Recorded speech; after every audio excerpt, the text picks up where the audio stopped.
We did it!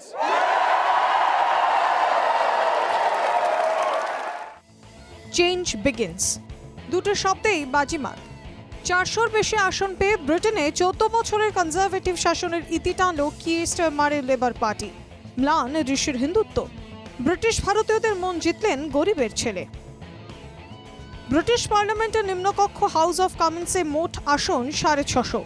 নিরঙ্কুশ সংখ্যাগরিষ্ঠতা পেতে ম্যাজিক নাম্বার 326। লেবার পার্টি এবার 409-এরও বেশি আসন পেয়ে 14 বছরের কনজারভেটিভ শাসনের জবনিকা ঘটালো। কনজারভেটিভ পার্টি জিতেছে মাত্র 131টি আসন। দল হারলেও নিজের আসনে জিতেছেন সুনাক। বিদায় বার্তায় সুনাকের মুখে ভারতের দীপাবলি আলোর রোশনাইয়ের কথা।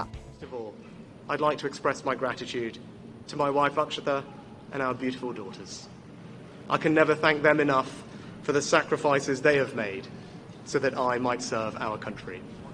My two young daughters light Diwali candles on the steps in Downing Street.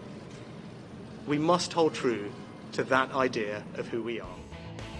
নবনিযুক্ত প্রধানমন্ত্রীকে শুভেচ্ছা জানিয়েছেন প্রধানমন্ত্রী নরেন্দ্র মোদীও। এক্সে মোদীর বার্তা, ব্রিটেনের সাধারণ নির্বাচনে জয়ের জন্য হৃদয়ের অন্তঃস্থল থেকে কির স্টারমারকে অভিনন্দন জানাই। আশা করি ভারত ব্রিটেন কৌশলগত সম্পর্ক আরও উন্নত করতে দুই দেশ একসঙ্গে কাজ করবে। শুধু জয় স্টারমার নয়, ব্রিটেনের বিদায়ী প্রধানমন্ত্রী ঋষি সুনাককেও শুভেচ্ছা জানিয়েছেন মোদী। মাত্র 8 বছর আগে রাজনীতির অঙ্গনে অভিষেক আইনজীবী তথা সমাজকর্মী কির স্টারমারের। ইতিমধ্যেই কিং চার্লসের সঙ্গে সাক্ষাৎ সেরেছেন স্টারমার।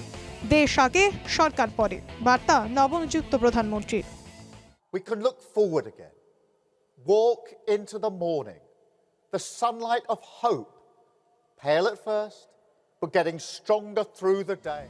ভারতীয়রা ব্রিটেনের সবচেয়ে বড় বাস্তু সম্প্রদায়। সেখানকার রাজনীতিতে ক্রমে প্রভাব বাড়ছে ভারতীয় বংশোদ্ভূতদের, কিন্তু মন জিতে নিলেন আম আদমি। কাশ্মীর দ্বিপাক্ষিক সমস্যা থেকে ভারতের সঙ্গে এফটিএ চুক্তি সহ একাধিক ইস্যুতে স্টারমারের নেতৃত্বেই অবস্থান বদলেছে লেবার পার্টি। সেই অঙ্কেই কি তবে সুনাকের ভোটও গেল স্টারমারের ঝুলিতে?